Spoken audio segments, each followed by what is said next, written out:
Hi, welcome to Realm of Reptiles Coventry. My name's Adam and today I'm going to talk to you about crested geckos, their setup and some of their general care. We'll do a little bit at the end about comparisons between crested geckos and gargoyle geckos and differences. So this is a crested gecko. This guy's a little hatchling. He's probably around about 3 months old. As you can see, he's got sticky feet, so he can pretty much hang upside down. These guys come from a chain of islands called New Caledonia, which is about 1,200 kilometres east of Australia.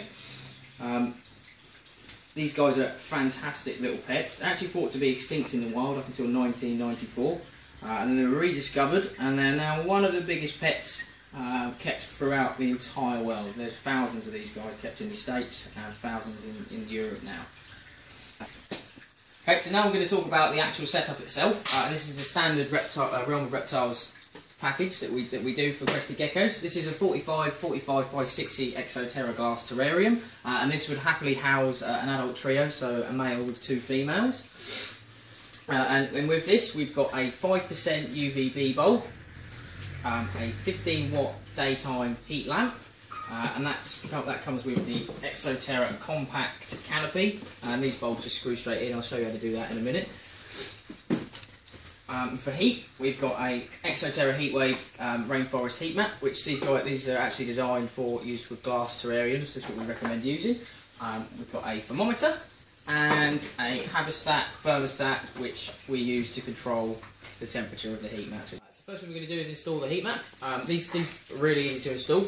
On the back there, you just peel this away, and they're double-sided sticky. So you just peel that side away, peel the entire piece off, and you want to stick that around about 2/3 of the way up on the tank, as these are arboreal lizards, and they use the height a lot more, so heat on the top is more important than heat on the bottom. So about 2/3 of the way up the tank.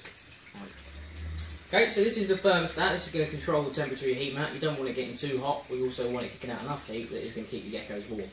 So all you have to do on this thing here is set it to the right temperature. Use a flathead Phillips screwdriver or something like that. We're going to set this to 78 degrees Fahrenheit, which is around about 25 degrees Celsius. Okay, so what we do then is we plug our heat mat into the female end of the thermostat there. This bit goes in the wall, and what we do with this bit is it's a probe it actually picks up the temperature, and what we're going to do is stick that inside through the cable holes in the top there. We're going to run that down, and we're actually going to stick that on the glass on the same side, so on the inside where the heat mat is. Okay, so this is the Exoterra compact canopy here. What we've done is just screwed in the 5% UV bulb and the 15 watt spot bulb there. We're using a 5% UV bulb because these guys are nocturnal, so they don't get massive amounts of UV during the day, but what they would do is probably get a lot of early morning sun and a lot of late afternoon sun, so this is actually proven to be quite beneficial for them. And the 15 watt spot bulb there we use just to give them that little bit of extra heat. Okay, so this is really easy. It just sits straight on the top. We want the Exoterra logo facing forward. It's a nice curve on it. I like to put them at the front, on the front piece, and then just clips in and sits on the top quite nicely, like so. And obviously we plug that in and get it lit up. Switch on the side there turns it on and off. Ta-da!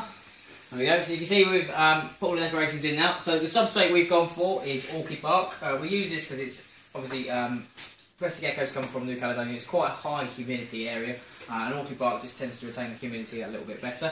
You can use other things like hummus as well, but we just prefer to use orchid bark. It's nice, easy to clean, and it looks good in the viv. So we've put all our decorations in. We've got plenty of branches for the animals to climb on.